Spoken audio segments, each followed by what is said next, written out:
I've always considered myself a calm person. I work from home, I keep to myself, and in general, I don't meddle in other people's lives. But after what I experienced with my neighbor from apartment 3B, I can't sleep in peace anymore. He moved in about 6 months ago. I didn't think much of it at first, though I have to admit, from day one, something about him felt off.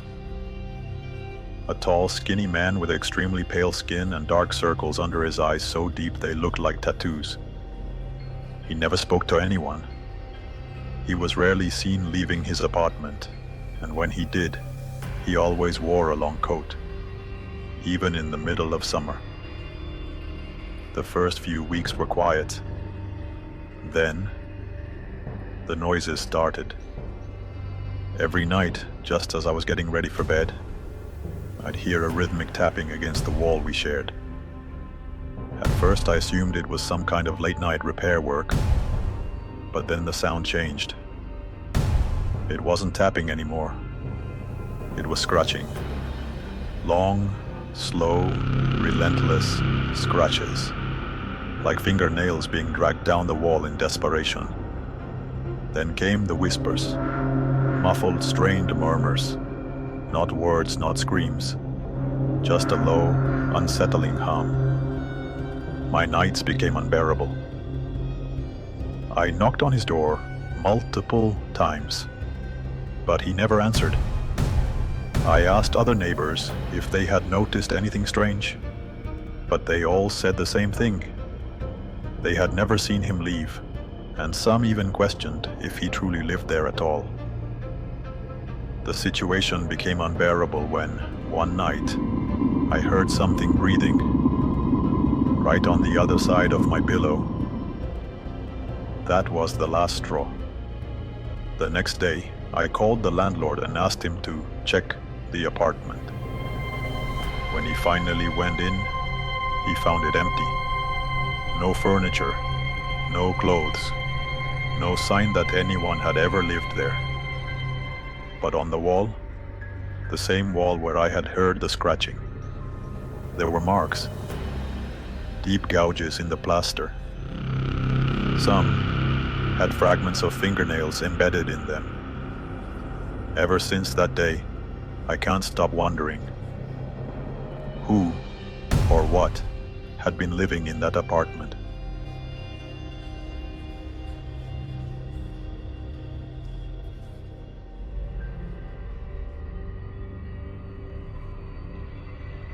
When I found this apartment, it felt like an amazing deal.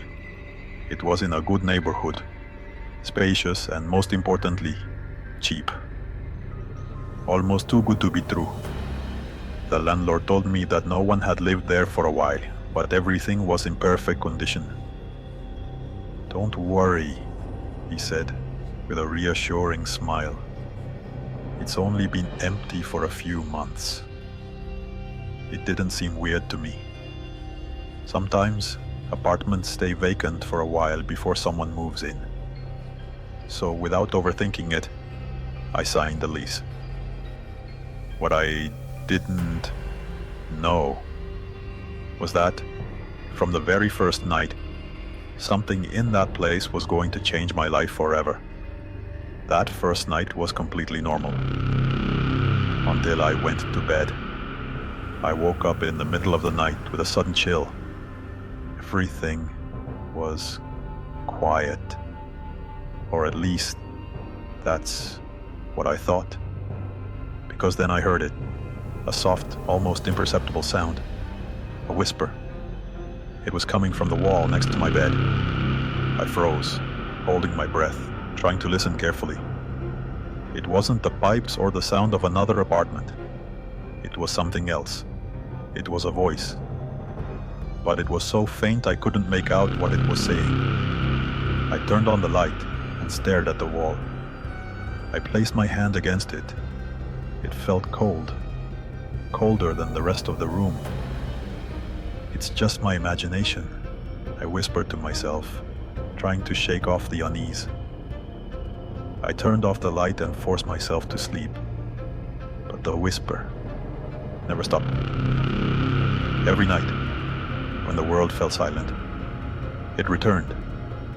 A low, faint murmur, almost as if someone was hiding inside the wall. As the days passed, the sound grew clearer. It wasn't just a distant whisper anymore. Now, I could hear breathing.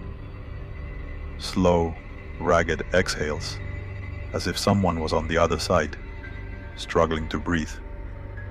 And every time I leaned in, trying to hear better, it stopped. Then, one night, I woke up again to the whispering. But this time, I finally understood what it was saying. A frail, trembling voice whispered, "Don't look." I shot up in bed, my heart pounding. I tried to convince myself I had imagined it. Maybe it was just a dream. Maybe I was just overtired. But then, something happened. The temperature in the room dropped. A wave of ice-cold air surrounded me, and suddenly, something cracked inside the wall. A dry, brittle sound, like something splitting apart. I grabbed my phone and turned on the flashlight. My hands were shaking as I stepped closer to the wall. And then, I saw it. A thin crack, barely visible, but definitely growing. I swallowed hard, staring at it. Then the whisper came back. But this time, it was laughing. A soft, mocking chuckle, as if something inside the wall was enjoying this. The next day, I went straight to the landlord. "I've been hearing noises coming from the wall," I told him. I expected him to laugh it off, to say it was normal, but instead, his face changed. "What room?" he asked. "My bedroom," I said. "The wall right next to my bed." He hesitated. His hands twitched slightly before he shook his head. "Probably just old pipes," he said quickly. "Don't worry, I'll check the plumbing."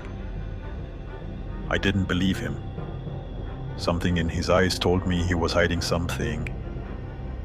That night, I decided to investigate myself.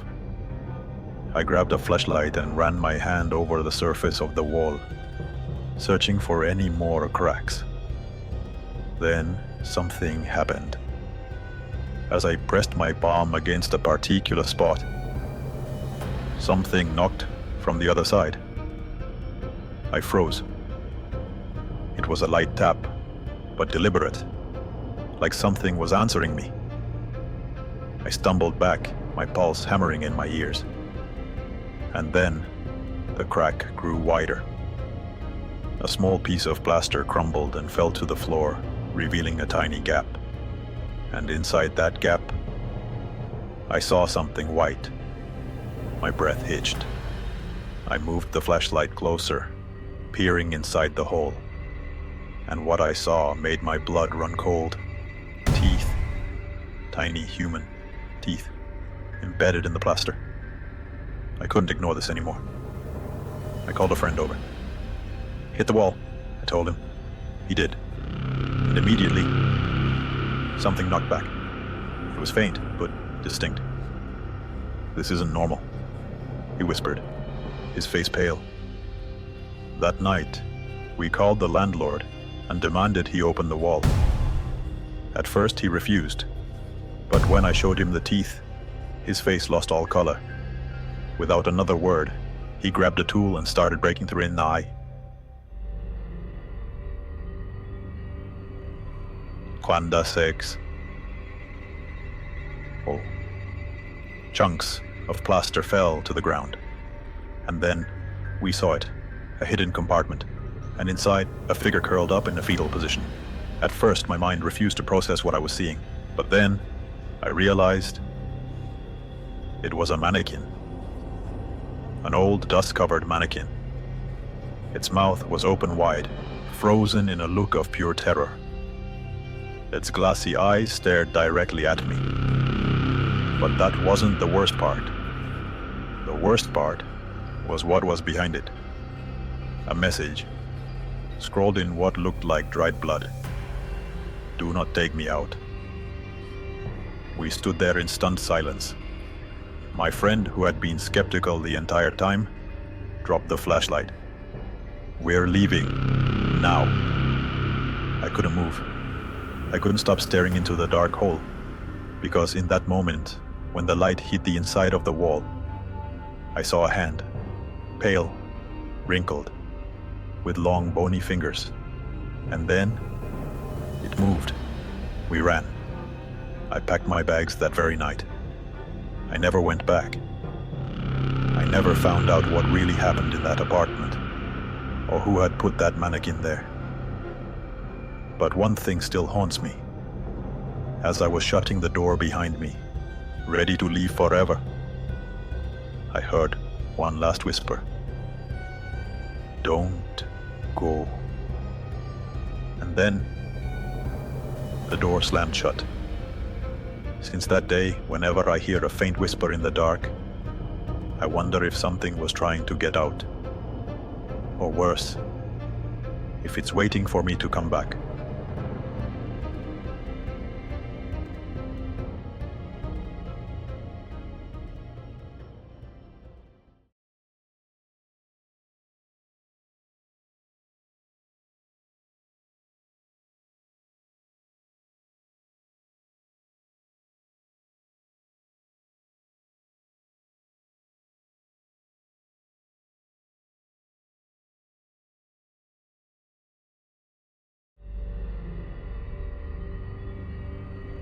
When I moved into my new neighborhood, everything seemed peaceful.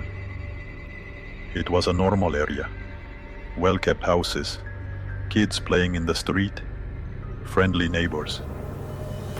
Everything was perfect, except for one house at the end of the alley. From the very first day, that house caught my attention. It was different from the others.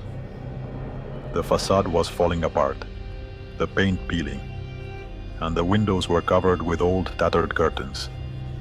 The yard was overgrown with weeds, like no one had taken care of it in years. One afternoon, while chatting with a neighbor, I casually asked about the house. That's where the old man lives, she said in a hushed voice, as if afraid someone else might hear. He doesn't like people getting too close. I chuckled. I figured it was just a lonely old man who preferred to keep to himself. Wouldn't be the first time I'd met someone like that. But soon I realized there was something more. Something nobody wanted to talk about. In the first few days, every time I walked past that house, I felt uneasy. Like someone was watching me. I'd steal a quick glance at the windows, but I never saw anyone. Still, I couldn't shake the feeling that something, or someone, was lurking inside, hidden behind those old curtains. Then, one night, while I was taking out the trash, I finally saw him. He was standing in the yard, a tall, thin man with tangled gray hair. His skin was almost translucent, and his eyes were sunken deep into his face. He didn't say a word. He didn't move. He just stood there, staring at me. The encounter lasted only a few seconds, but it felt like an eternity. There was no emotion on his face, no anger, no sadness, no surprise, just nothing. A chill ran down my spine. I hurried back inside, locked the door behind me, and tried to push the whole thing out of my mind. But that very same night, as I was trying to sleep, I heard something. Whispers. Faint, almost imperceptible, as if they were coming from far away. I sat up in bed listening intently. The sound was distant, but unsettling. I hesitated for a moment, then got up and peeked out the window. And and what I saw froze me in place. The curtains of the house at the end of the alley were open, and in the window there was a shadow. A tall, unmoving figure, its head tilted slightly to one side, watching me. I backed away from the window immediately and turned off my light. My breath was shaky. I swallowed hard, convincing myself it was just my imagination. But the following days, things only got worse. Every night, when the neighborhood fell silent, I saw lights moving inside the house. Dark figures slid past the windows. Tall, thin shapes shifting in slow, deliberate motions. And the whispers. They grew louder. Sometimes they sounded like words in a language I didn't recognize. Other times, like multiple voices speaking at once. I tried to ignore it. But one night, at exactly 3 a.m., I woke up with a deep, overwhelming chill. Something felt off. I turned my head slowly toward the window, and there he was, standing in front of my house, motionless, watching me with that same empty stare. I froze. My heart pounded against my chest. I didn't know what to do. But then, I blinked, and he was gone. I leaned closer to the glass, scanning the darkness. But there was nothing there. At least that's what I thought. Because when I looked down at my front door, my stomach twisted into a knot. A gray, bony hand was reaching under the door. I stumbled backward, my pulse racing. I grabbed my phone to call the police. But when I looked again, the hand was gone. The next day, I decided to ask around about him. That house has been abandoned for years, one of my neighbors said, casually. The old owner died over a decade ago. I felt the blood drain from my face. I knew what I had seen. I knew he was real. But how could that be possible? That night I swore I wouldn't look out my window again. But sometimes, when everything is quiet, I still hear those whispers. And I wonder. I still hear those whispers. And I wonder, what would have happened if I had opened the door?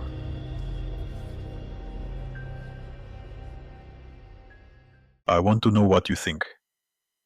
I'd love to read your thoughts in the comments. Have you ever experienced something like this? If you enjoy these stories, subscribe and join me for the next ones.